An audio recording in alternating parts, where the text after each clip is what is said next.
suka atau tidak suka kita digiring untuk menjadi masuk ke dalam yang namanya cashless society, ya.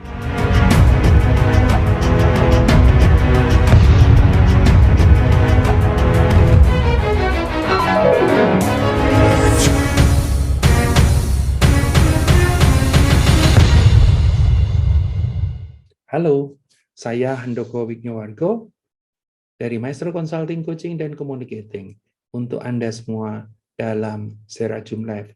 Serajum adalah program Corporate Social Responsibility Maestro untuk Indonesia dalam rangka ikut mencerdaskan kehidupan bangsa. Malam hari ini episode ke-302, 302. Judulnya adalah Cashless Society. Mudah-mudahan hari ini, ya hari yang kalau di tempat kami dikemas sebagai I Love Monday, yang isinya kekinian dan kemudian durasinya tidak panjang, jadi kita akan berakhir sekitar jam 8:01 nanti, 15 menit dari sekarang. Ya, oke, baik, kita akan mulai ya. Jadi Cashless Society hari ini kita akan coba membahas ya Cashless Society, pengertian, kelebihan, dan juga kekurangannya. Ya, ini selalu ada begitu.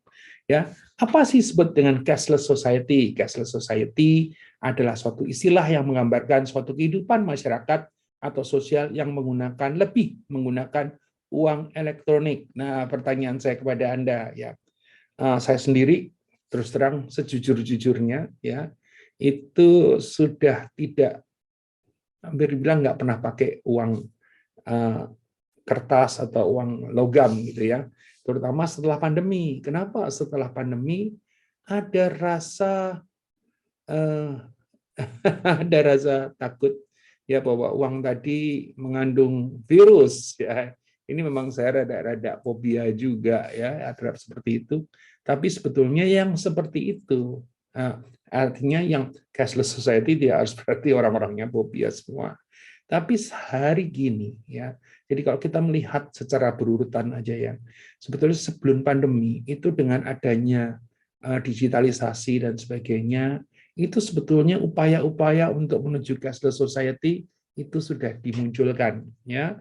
Jadi kalau kita tahu ya, misalnya katakanlah menggunakan uang-uang yang semuanya ada di gadget ya, berupa apapun juga di situ ya, bisa dengan pulsa, bisa dengan memang ada nilai uangnya ya. Kalau nyebut nama mungkin nanti dikirain endorse gitu ya.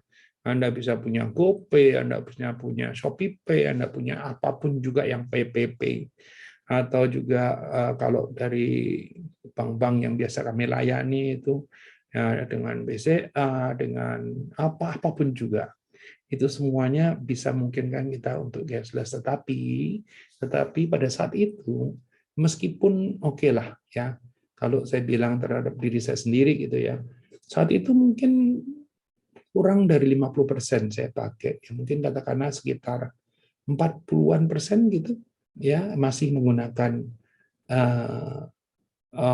uang biasa, dan kemudian selebihnya baru menggunakan.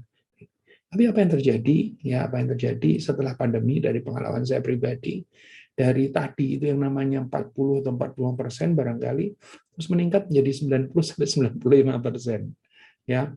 Nah, kalau Anda tanya kepada saya dalam seminggu ini berapa kali saya megang duit? Saya megang duit itu mungkin 2 hari yang lalu, karena terpaksa banget harus bayar parkir yang tidak bisa pakai, tidak bisa tapping card gitu ya, atau dengan menggunakan handphone atau dengan menggunakan QR code dan sebagainya gitu kan. Nah, saya tidak tahu seberapa jauhnya kalau Anda, tetapi memang suka atau tidak suka kita digiring untuk menjadi masuk ke dalam yang namanya cashless society ya. Jadi tadi bilangnya bahwa kehidupan yang banyak menggunakan uang elektronik. Kondisi ini lahir dengan gerakan cashless economy, yaitu suatu istilah yang lahir dari kondisi berkurangnya penggunaan uang fisik karena digeser oleh pengguna uang yang digital ya. Nah, cashless economy adalah suatu aktivitas ekonomi yang dilakukan tanpa menggunakan uang fisik atau yang disebut dengan uang tunai ya. Jadi nanti yang namanya uang itu bisa jadi sekarang pun saya masih pakai, tetapi kalau di mobil, terutama yang di mobil karena jarang keluar ya, Di mobil itu uangnya sengaja dibikin uang yang baru semua. Kebetulan ya karena di keluarga saya banyak yang orang bank, dapat uang baru itu menjadi mudah. Aneka pecahan tapi uang baru semua, sehingga pada saat megang itu tidak bekasnya orang gitu ya. Nah, sebetulnya cashless society itu bukan berarti nantinya akan meniadakan uang tunai ya, tetapi akan lebih banyak menggunakan uang digital dibanding dengan uang tunai tadi. Nah, kita akan coba lihat ya, kita akan coba lihat bahwa kehidupan menjadi makin canggih ya. Apa aja sih sebetulnya keuntungannya gitu ya. Ada yang memperdebatkan sih ya, tetap aja apa harusnya ini, harusnya itu gitu kan. Tetapi suka atau tidak suka, pandemi itu merubah kita ya. Saya tidak tahu persentase yang Anda punya ya, berapa. Kalau dalam konteks saya tadi dari 40% menggunakan digital, uang digital, terus kemudian sekarang menjadi 95% gitu kan. Nah, saya tidak tahu Anda pakai berapa, tapi saya yakin pandemi ini membuat Anda lebih banyak memakai. Ya, kalau tadi saya pakai skalanya skala rasio 40% dari 0, terus kemudian 95% dari 0 gitu kan. Sekarang kita pakai skalanya ordinal bahwa saat ini ya, skala rasio tadi ya, angkanya pasti gitu kan. Sekarang saat ini lebih tinggi dibanding sebelum pandemi ya. Mudah-mudahan begitu. Karena normalnya seperti itu. Dalam kasus saya ekstrim 95%, mungkin di tempat Anda enggak 95%. Ya. Nah, seperti juga apapun juga yang terjadi ya, selalu ada kelebihan, selalu ada keuntungan atau ada kerugiannya ya. Kita akan coba lihat ya. Kalau dengan cashless ini nggak ada uang palsu ya, betul ya?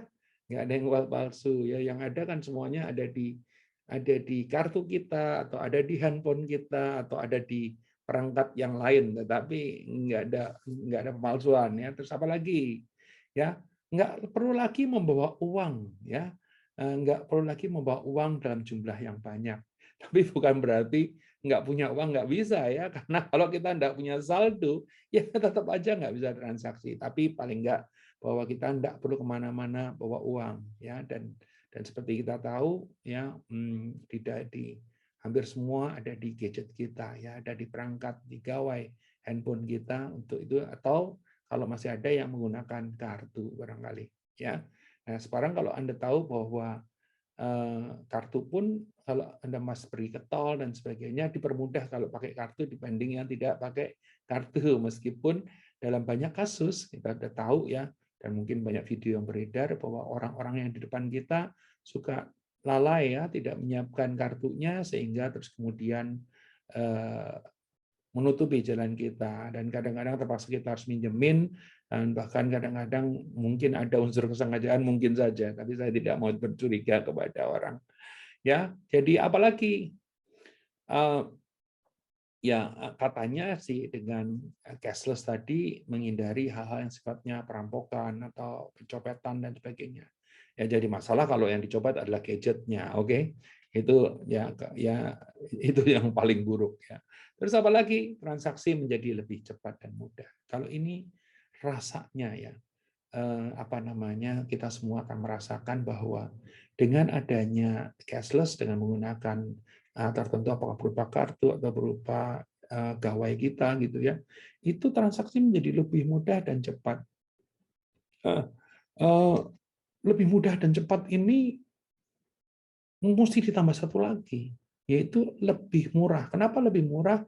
Kadang-kadang transaksi yang kita tidak menggunakan uang, yang tidak menggunakan, mereka memberikan pilihan bahwa kalau pakai ini atau pakai itu, pakai A atau pakai B, pakai C, pakai D untuk metodenya, itu mereka bisa dapat diskon. Kalau ini dengan pembelian segini berapa, ini berapa. Jadi akhirnya nggak cuma lebih mudah, lebih murah, lebih mudah, lebih cepat, tapi juga bisa lebih murah. Ya, bisa lebih murah juga. Jadi karena apa? Karena ada diskon tambahan gitu ya. Dan itu yang memang akhirnya dengan situasi, dengan itu akhirnya bisa terjadi yang namanya perubahan-perubahan. Ya, mendorong kita untuk berubah, untuk tidak lagi menggunakan tunai. Dan sebetulnya kalau kita bicara, terus apa salahnya? Sebetulnya kan gitu ya. Karena itu akan mempermudah kita. Problem yang paling besar adalah membiasakan diri ya.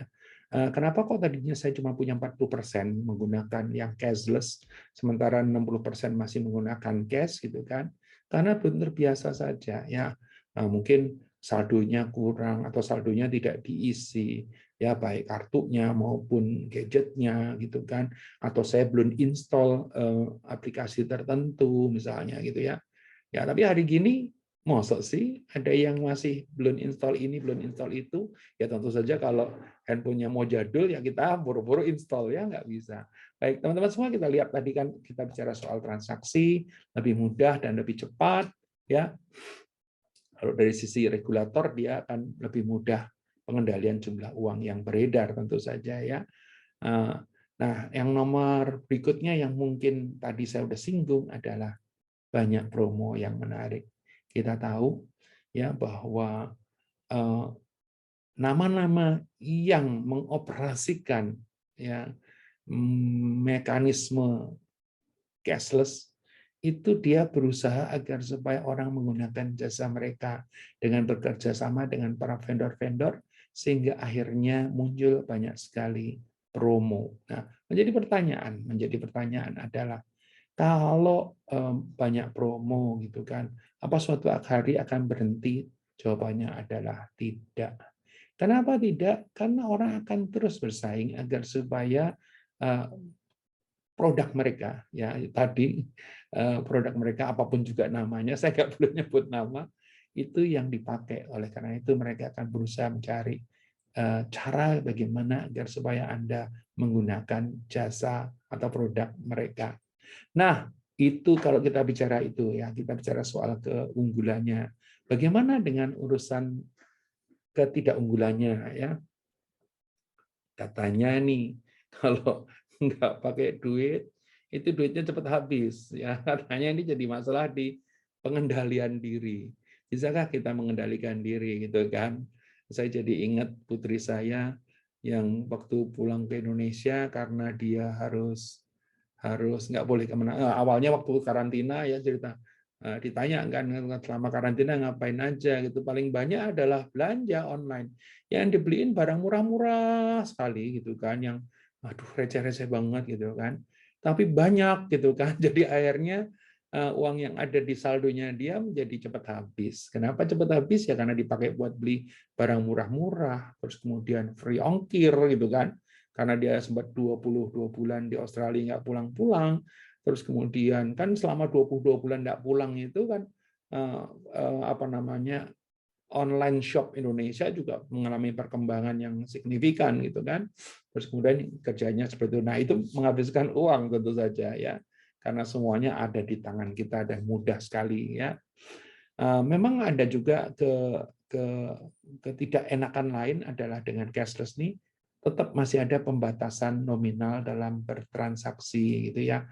Jadi bank maupun kartu itu ada batasnya, jadi nggak bisa banyak-banyak.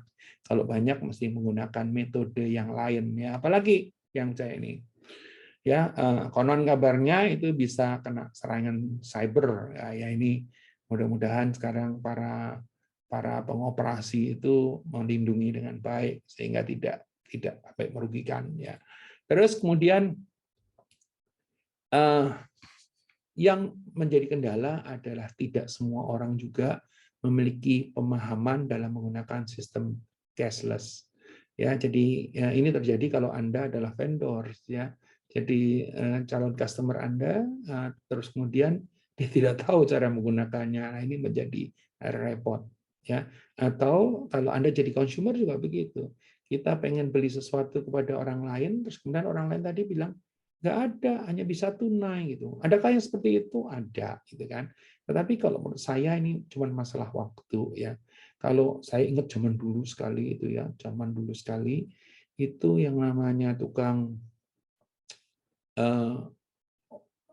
zaman dulu sekali itu tahun 90-an gitu ya.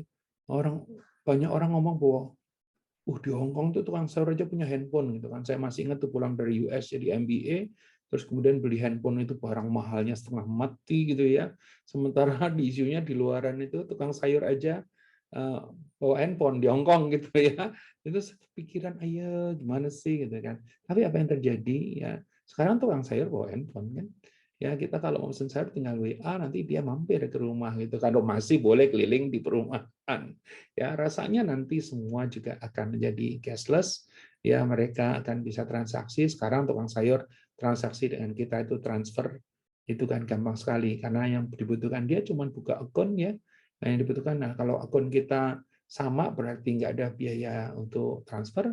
Kalau akun kita berbeda, itu yang agak sedikit repot. Kadang-kadang mesti ada biaya untuk transfernya. Ya, bayangkan ya, tukang sayur ada ya, tukang apa aja sekarang ada karena sebetulnya mudah ya. Masalahnya cuma masalah keinginan doang. Nah, bayangkan kalau besok semuanya cashless, ya sebetulnya akan menjadi asik ya. Dan apa yang terjadi dengan uang, baik itu uang kertas maupun uang logam, ya bisa jadi sebagai barang koleksi ya. Sama seperti kalau kita bicara soal perangko ya. Apakah ada dari Anda yang sekarang masih pakai perangko?